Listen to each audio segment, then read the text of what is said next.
If this was predicted 27 years ago, somebody knew something. Buckle up, because what you're about to hear is scary. Back in 1997, a group of futurists funded by a Washington, D.C. think tank and several three-letter government agencies wrote a book about what the world might look like in the future. And when you look at what they predicted back then, it's disturbingly accurate. Now, this is the title of the book, 2025, Scenarios of U.S. and Global Society Reshaped, there's that re again, by Science and Technology. You know what's so fascinating about this? It was published 27 years ago in the year 1997, and it was funded, well funded, by a Washington, D.C. think tank and three-letter government agencies. But here's the thing, 1997, 27 years ago, and they write a book about a 502-page book about what the world's going to be. A 500-page book filled with dozens of predictions. And according to some estimates, nearly 90% of them seem to match what eventually happened. And the ones that haven't happened yet may be closer than we think. Because the remaining predictions go into things like World War III, mass starvation, global crisis, and much more. But instead of me going through the list, let's hear this gentleman explain it himself. Because this is actually how I first became aware of it while watching one of his videos. Okay, you ready for the list? Fast mutating viral disease pandemics, genetically developed vaccines, smart IDs, 1997, and this is, you can do the word search and research yourself. They predicted not 2025, but by 2020, that people would be working from home virtually. Come on. Listen, that's World War III, of course. Nuclear devices causing widespread contamination. Nanotech devices. This stuff was never even heard of. Digital currency. Vaccination programs run by organizations like the World Health Organization for a global killer that has yet to emerge. First printing, February 1997. The book is real. You can find it, you can read it, and these are not some far-fetched interpretations. Now, I would like to believe they're not right about everything, but we'll see. What we're going to focus on instead are the most important predictions that haven't happened yet, because we already know what took place. What's far more interesting is what this book says might still be coming. So let's start. I want to now share with you some of the insights that these guys had way back in the mid-90s. Again, this is a well-connected think tank in D.C. They are funded and engaged with the wealthy corporations, the ruling class, the National Security Agency. And in 1997, they published this book, creatively titled 2025. And check this out. In the acknowledgments we read, our first thank you is to the sponsors, the people, and the organizations who made possible the original Project 2025 from which this book was created. What did they call it? It was called Project 2025?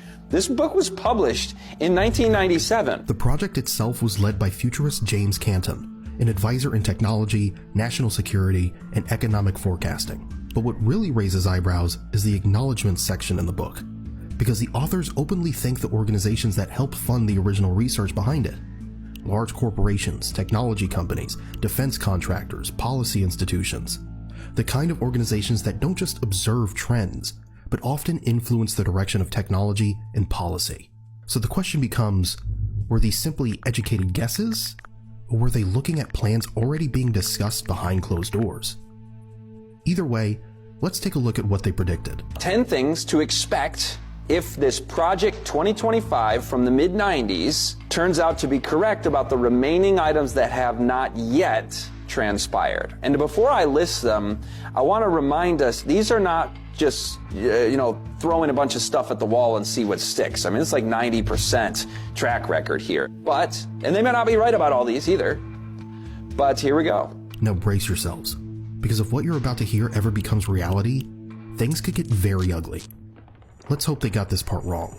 But listen to this. They said we will have World War III, a nuclear device causing widespread contamination, additional epidemics, cyber attacks, or in their world, computer-based socially significant crime, such as tampering with air traffic control or national security systems, a global currency, mass starvation. Now that, in and of itself, that's pretty heavy that we just considered, but given, again, the track record, and how the things that they're announcing here, you also hear announced by the likes of Bill Gates and Klaus Schwab and Jesuit Tide. We're going to see some pretty interesting stuff as we go forward, but we're just on Project 2025 from the 90s right now. Let's look first at the mass starvation. I was mentioning Klaus Schwab and the World Economic Forum, WEF.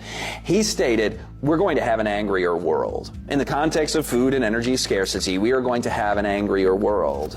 Those are his words. And so when he talks about an angrier world, and in the same interview, Klaus says that this angrier world will be because of economic conditions, and that's why I see the need for a great reset. In fact, roll that clip right now, please. We have to prepare for a more angry world, and I see the need for action. I see the need for a great reset. When you start looking around today, some of these ideas don't feel as far away as they once did. Conversations about global crisis, food shortages, cyber warfare, they're no longer just theory. The World Economic Forum often discusses scenarios involving systemic shocks, digital infrastructure attacks, and the need for a reset of the global system. You hear similar language from government reports, economic forums, and international policy meetings. The idea that a large cyber attack could disrupt entire countries, or that supply chains could collapse and trigger food shortages, is something even officials now discuss publicly. And when you see these same themes appearing again and again, it makes you wonder, were these futurists simply connecting the dots ahead of time?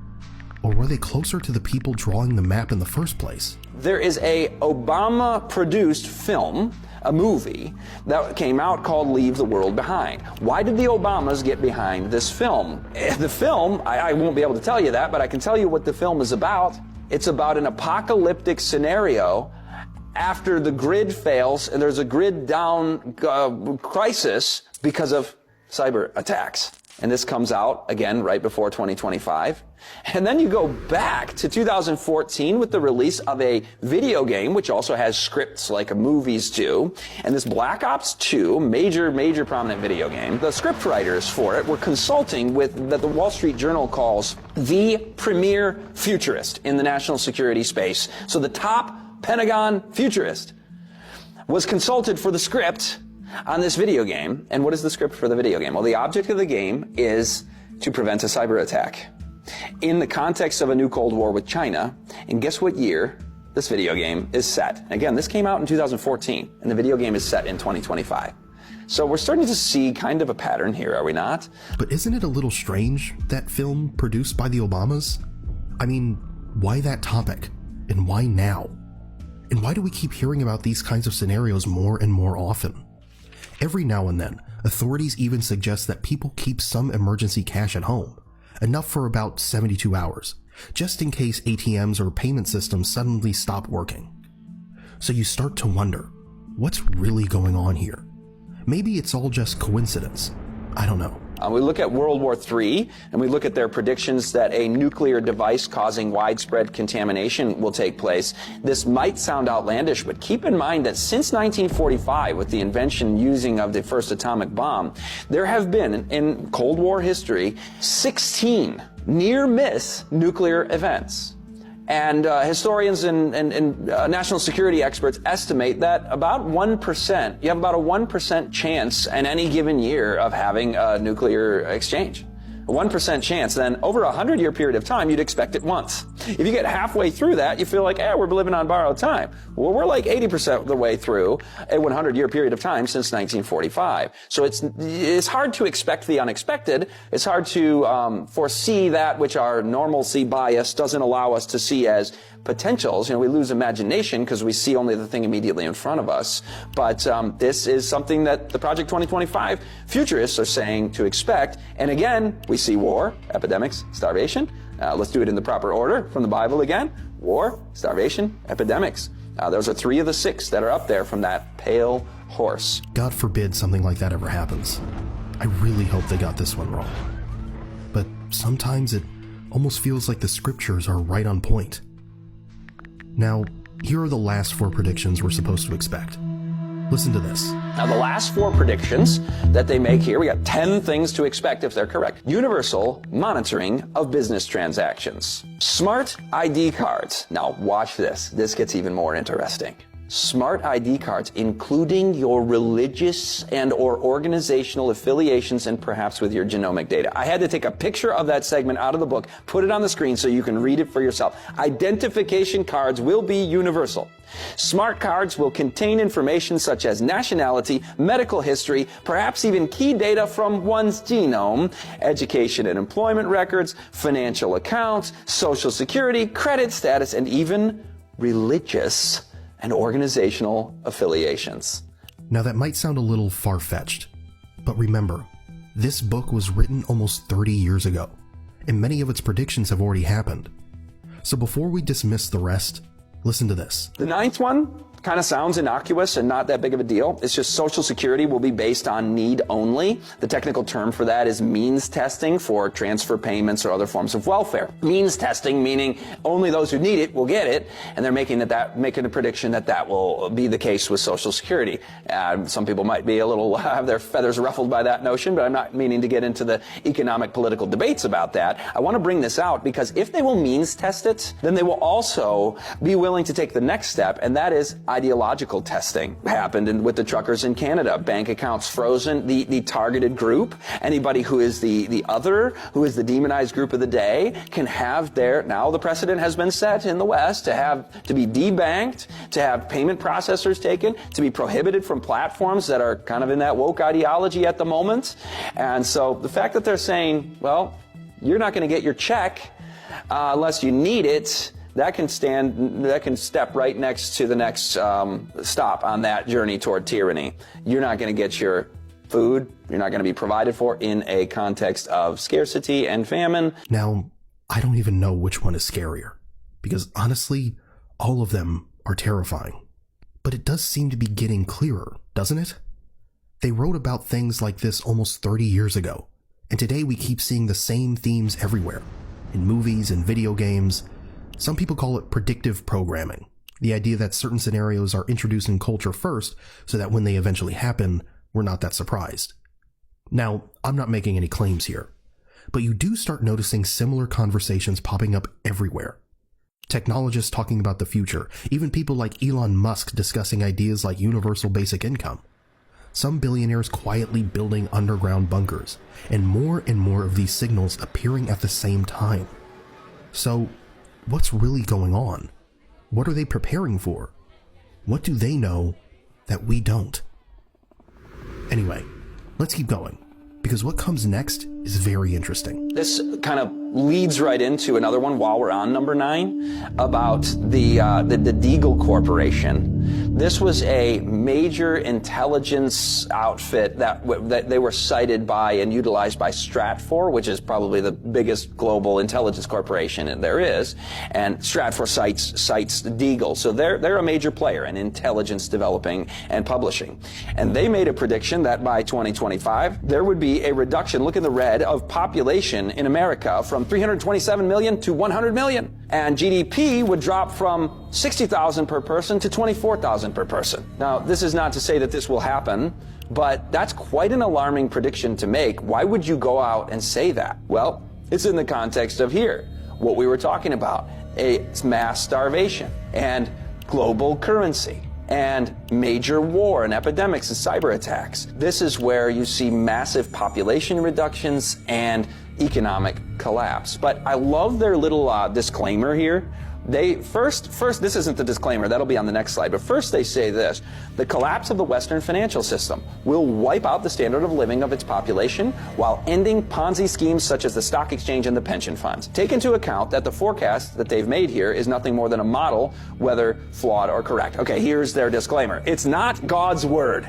This is not God's word. This is not a magical device that allows us to see the future. Now, if you're planning the future and announcing what you're going to do ahead of time, then that's not a prediction. But these guys are just making predictions, and they're saying, you know what, this is flawed. This could not transpire as badly as we're seeing it, which makes me feel happy about that situation, about a population reduction of that magnitude and economic collapse. But whether it's going to happen or not isn't even so much the question as when. So after hearing all this, it's easy to feel uneasy. A book written almost 30 years ago talking about pandemics, digital currencies, cyber attacks, global crises, and somehow many of those things showing up in our world today. Maybe it was just a group of futurists connecting the dots. Maybe some of these scenarios were exaggerated. Or maybe they simply understood the direction the world was already moving in. But there is something important to remember. Predictions are not destiny. History has always been shaped by the choices people make along the way. Every generation has faced moments that look dark, uncertain, even frightening. And yet somehow, humanity kept moving forward.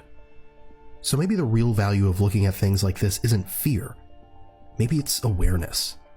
Because the more aware people are of the world around them, the harder it becomes for anyone to quietly decide the future on their behalf. In the end, the future isn't written in a book from 1997. It's written by the billions of people living through it right now. And that might be the most important thing to remember.